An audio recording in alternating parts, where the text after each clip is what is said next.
Hello friends, എല്ലാവർക്കും good morning. അപ്പോൾ ഇന്നത്തെ ഒരു അടിപൊളി വിശേഷത്തിലേക്ക് എല്ലാവർക്കും സ്വാഗതം. അങ്ങനെ നമ്മുടെ ഇഷിത വിട്ടുകൊടുക്കാനായിട്ട് തയ്യാറല്ല.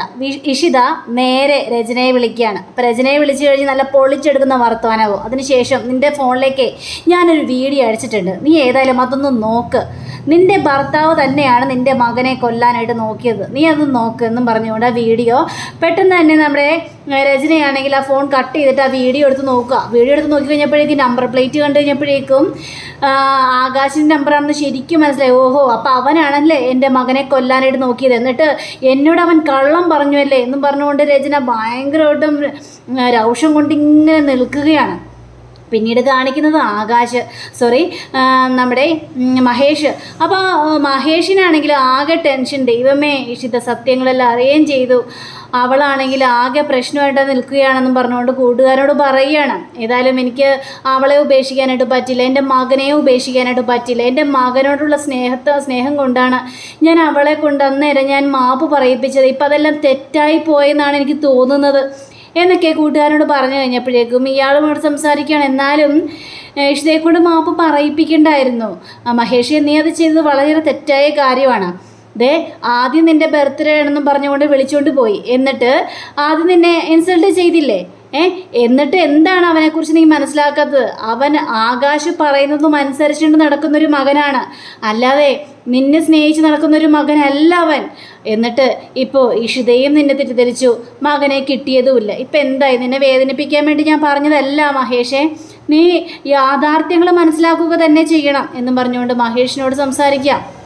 എനിക്ക് മനസ്സിലായി, എല്ലാ കാര്യങ്ങളും മനസ്സിലായി എന്നൊക്കെ ഇങ്ങനെ സംസാരിച്ചുകൊണ്ടിരിക്കുമ്പോഴാണ് പെട്ടെന്ന് ഇഷിതയുടെ കോൾ വരുന്നത്. ഇഷിതയാണല്ലോ എന്നൊക്കെ വിചാരിച്ചുകൊണ്ട് മഹേഷ് അവിടെ കോൾ എടുക്കുകയാണ്. ആ ഇഷിത, എന്താ ഇഷിത എന്ന് ചോദിച്ചു കഴിഞ്ഞപ്പോഴേക്കും മഹേഷ് ഇപ്പോൾ എവിടെയാ എന്ന് ചോദിക്കാൻ, ഞാൻ ഓഫീസിലാണ്. അല്ല തിരക്കാണോ? അല്ല തിരക്കല്ല ഇഷിത, പറഞ്ഞോ, എനിക്ക് മഹേഷിനെ അത്യാവശ്യമായിട്ട് കാണണം, നമുക്ക് ഒരിടം വരെയും പോകാനുണ്ടെന്നും പറയണം.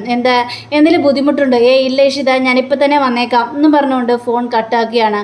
അങ്ങനെ കൂട്ടുകാരോട് പറയുകയാണ്, ഇഷിതയെന്ന് വിളിച്ചിരിക്കുന്നത്, അവൾക്ക് എങ്ങോട്ട് പോകാനുണ്ടെന്ന് പറയും. ദൈവമേ, എന്തെല്ലാമാണ് അവൾ മനസ്സിൽ കരുതി വെച്ചിരിക്കുന്നതെന്ന് ആലോചിച്ചിട്ട് എത്തും പിടിയും കിട്ടുന്നില്ല എന്നും പറഞ്ഞുകൊണ്ട് മഹേഷ് ആകെ തല പുകഞ്ഞ് നിൽക്കുകയായി. ഇതേ സമയം തന്നെ രചന സത്യങ്ങൾ മുഴുവനും തിരിച്ചറിഞ്ഞിരിക്കുകയാണല്ലോ.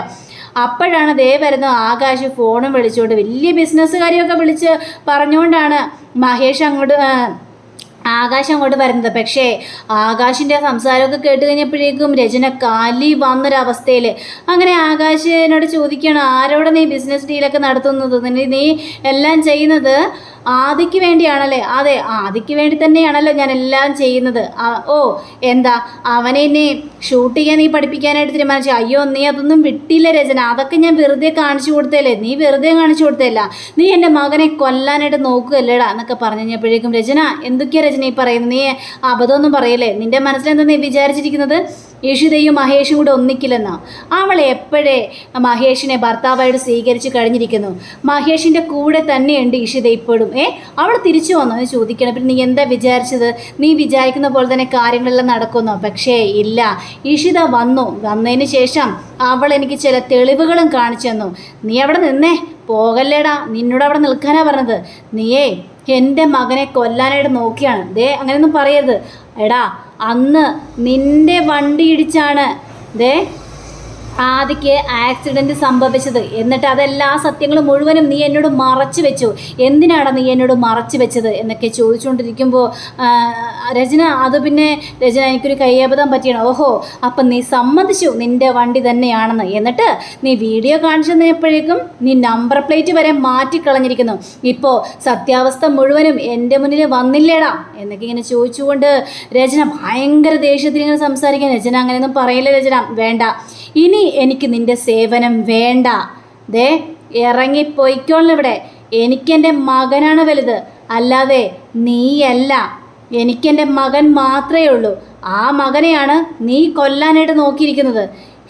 ഇനി എനിക്ക് നിന്നെ ഇവിടെ വെച്ച് പൊറിപ്പിക്കാനായിട്ട് പറ്റില്ലേടാ. നിനക്കൊരു മകനുണ്ടായിരുന്നെങ്കിൽ നീ അവനെയും കൊല്ലാൻ നോക്കുമായിരുന്നല്ലേടാ. അയ്യോ രചന, ഞാൻ പറയുന്നത് കേൾക്കണം. ആദ്യം എൻ്റെ മകനെപ്പോൾ തന്നെയാണ്. അന്ന് എനിക്കൊരു കയ്യബദ്ധം പറ്റിയതാണ്, സത്യമായിട്ടും. അതെ, കാരണം ഞാൻ അവനെ സ്കൂൾ ബസ്സിൽ കയറ്റി അതിന് ശേഷം കാറ് മാറ്റിയിട്ടിട്ട് ഞാനൊന്ന് മദ്യപിച്ച് പോയി. ആ മദ്യലഹരിയിൽ സംഭവിച്ചതാണ്. ആദ്യമാണ് അന്നേരം എൻ്റെ കാറിൻ്റെ മുന്നിൽ വന്ന് ചാടിയെന്ന് പോലും എനിക്ക് അറിയാൻ പാടില്ലായിരുന്നു. പിന്നീടാണ് എനിക്കത് മനസ്സിലായത്. രചന, നീ ഒന്നും കാര്യങ്ങൾ മനസ്സിലാക്കണമെന്ന്. പക്ഷേ രചന അന്ന് കേൾക്കാനായിട്ട് കൂട്ടാക്കുന്നില്ല. നീ പോയിക്കോ, എല്ലാവരുടെ മുന്നിൽ ഞാൻ തോറ്റു പോയിരിക്കുകയാണ്. ഇപ്പം കണ്ടോ, മഹേഷും ഇഷിതയും നല്ല പ്രണയ ജോഡിയായി തീർന്നിരിക്കുക. അവൾക്ക് ഒരിക്കലും മഹേഷിനെ വിട്ടു പോകാനായിട്ട് കഴിയില്ല. അവർ രണ്ടുപേരും ശരിക്കും ഒന്നിച്ചു എന്ന് പറഞ്ഞുകൊണ്ട് രചനയാണെങ്കിൽ ഭയങ്കര കരച്ചിൽ. ആകാശിന് എന്ത് പറയണമെന്ന് അറിയാൻ പാടാത്തൊരവസ്ഥയിൽ നിൽക്കുകയാണ്. ഇതേ സമയം തന്നെ നമ്മുടെ മഹേഷും ഇഷിതയും കൂടി ഇങ്ങനെ കാറിലിങ്ങനെ പോയിക്കൊണ്ടിരിക്കുക. അപ്പോൾ മഹേഷ് ചോദിക്കുകയാണ്, എടോ താൻ എങ്ങോട്ടാണ് പോകുന്നത്, അതൊന്നും പറഞ്ഞില്ലല്ലോ.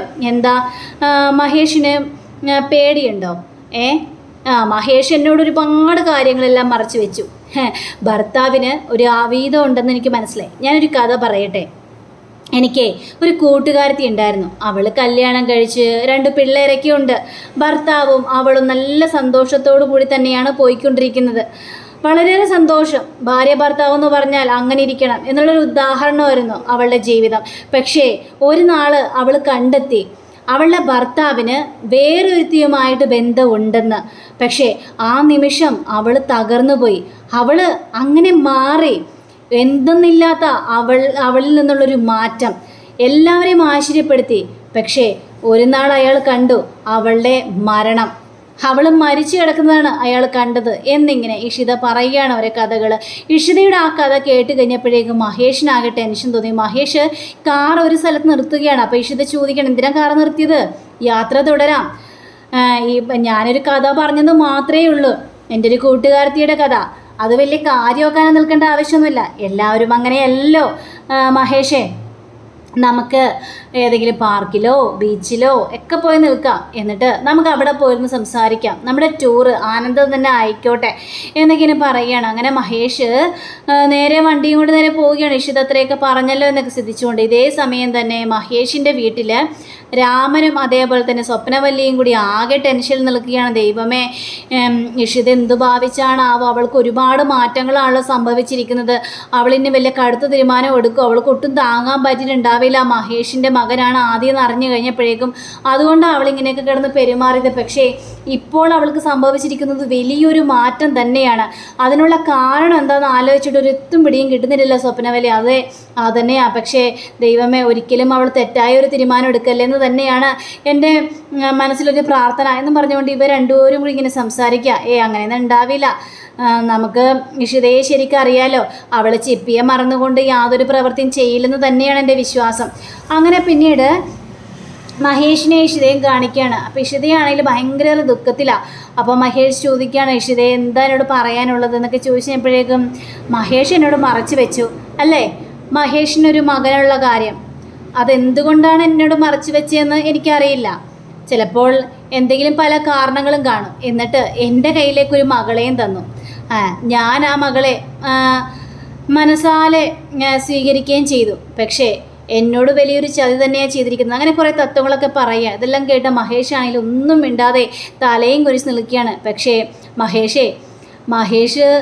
മഹേഷിൻ്റെ മകനോട് എന്നോട് മാപ്പ് പറയാൻ പറഞ്ഞു.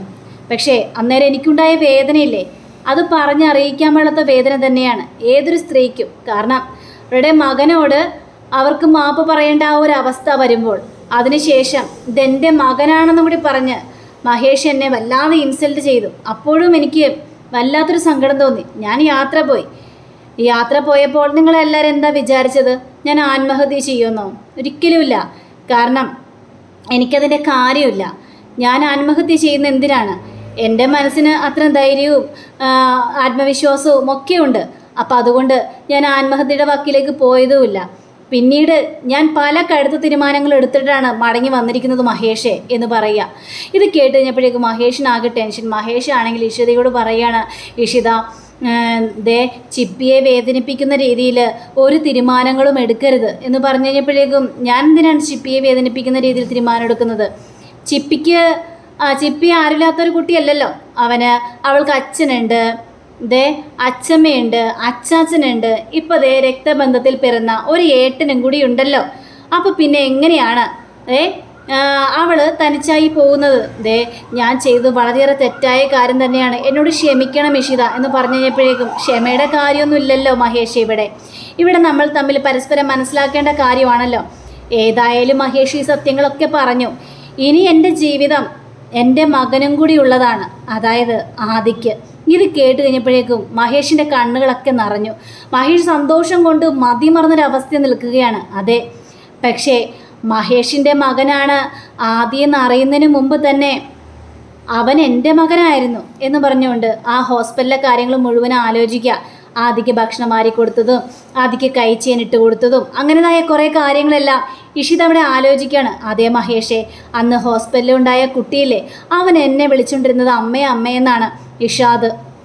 പക്ഷേ അന്നേരം എനിക്കറിയില്ലായിരുന്നല്ലോ മഹേഷിൻ്റെ മകനാണെന്ന്. പക്ഷേ അപ്പോൾ തന്നെ എൻ്റെ മകനായിട്ട് എൻ്റെ മനസ്സിൽ അവൻ അംഗീകരിച്ച് ഞാൻ കഴിഞ്ഞിരിക്കുന്നു മഹേഷേ. അവൻ ഇനി എൻ്റെ ജീവിതത്തിൻ്റെ ഒരു ഭാഗം തന്നെയായിരിക്കും. എനിക്ക് 2 മക്കളുണ്ട് മഹേഷേ. ഇപ്പോൾ നമ്മൾ എന്തിനാണ് മറ്റുള്ളവരുടെ മുന്നിൽ തോറ്റു കൊടുക്കുന്നത്? നമ്മൾ നമ്മളുടെ ജീവിതത്തിൽ ജയിക്കുമെന്ന് വിചാരിച്ചു കഴിഞ്ഞിട്ടുണ്ടെങ്കിൽ ജയിക്കാൻ സാധിക്കും. മറ്റുള്ളവർ എന്തു വേണമെങ്കിലും പറഞ്ഞോട്ടെ, പക്ഷേ ഇത് നമ്മളുടെ ജീവിതമാണ്. അവിടെ നമ്മൾ തോറ്റു കൊടുക്കില്ലെന്ന് മനസ്സുകൊണ്ട് ഉറപ്പിച്ചാൽ മാത്രം മതി മഹേഷേ എന്ന് പറയുകയാണ്. മഹേഷിന് അത്രയും കേട്ടാൽ മതിയായിരുന്നു. മഹേഷ് ഭയങ്കര സന്തോഷത്തോടെ ഇനി നമുക്ക് യാത്ര തുടരാം അല്ലേ, ജീവിതത്തിലേക്കുള്ള യാത്ര. അതിൽ ചിലപ്പോൾ ഇണക്കങ്ങളുണ്ടാവും, അങ്ങനെ പല പ്രശ്നങ്ങളും ഉണ്ടാകും. പക്ഷേ അതെല്ലാം പരിഹരിച്ച് നമ്മൾ മുന്നോട്ട് യാത്ര തുടരും എന്നും പറഞ്ഞുകൊണ്ട് ഇഷിത നേരെ മഹേഷ് നേരെ കൈ നീട്ടുകയാണ്. മഹേഷ് സന്തോഷത്തിൽ മറന്നു നിൽക്കുകയും ചെയ്യാണ്. അപ്പോൾ അങ്ങനെ കാണിച്ചുകൊണ്ടാണ് നമ്മുടെ ഇന്നത്തെ വീഡിയോ അവസാനിച്ചിരിക്കുന്നത്. അടുത്ത റിവിനെ കാത്തിരിക്കുക, സബ്സ്ക്രൈബ് ചെയ്യുക. എല്ലാവർക്കും നല്ലൊരു ദിനം ആശംസിച്ചുകൊണ്ട് തന്നെ നമസ്കാരം. Thank you. See again. By.